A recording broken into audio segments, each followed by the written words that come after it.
Hi అందరికీ నమస్తే.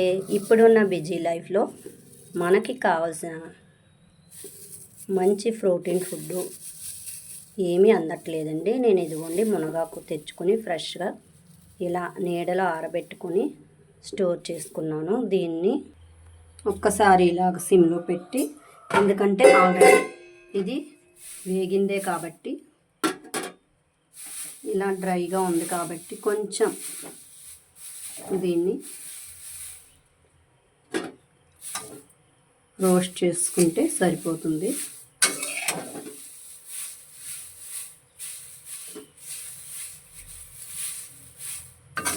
చూడండి మంచి స్మెల్ వస్తుంది, ఎందుకంటే ఇది ఆల్రెడీ ఇందులో ఎటువంటి తడి లేదు కాబట్టి నీడన నేను ఫ్యాన్ కింద ఆరబెట్టుకున్నాను కాబట్టి వెంటనే వేగిపోయిందండి. ఎటువంటి ఆయిల్ లేకుండా వేడి చేసుకోవాలి. అలాగే నేను కరివేపాకును కూడా ముందుగా శుభ్రంగా కడిగి ముందు రోజు నైటు ఫ్యాన్ కింద నీడలో ఆరబెట్టుకున్నామండి. మనం ఎండలో ఆరబెట్టుకోకుండా నీడలో ఆరబెట్టుకుంటే చాలా మంచిది.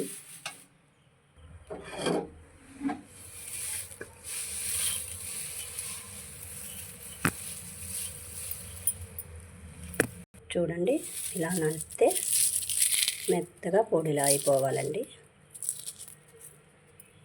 చూడండి శనగపప్పు, మినపగుళ్ళు ఇవి కూడా నేను డ్రై రోస్ట్ చేసుకుంటున్నానండి. చక్కగా సిమ్లో పెట్టి ఎర్రగా వచ్చేంత వరకు దీన్ని బాగా వేయించుకోవాలండి. చూడండి దీని కలర్ అయితే చేంజ్ అయింది. ఇప్పుడు మనం దీన్ని ప్లేట్లో తీసుకొచ్చండి.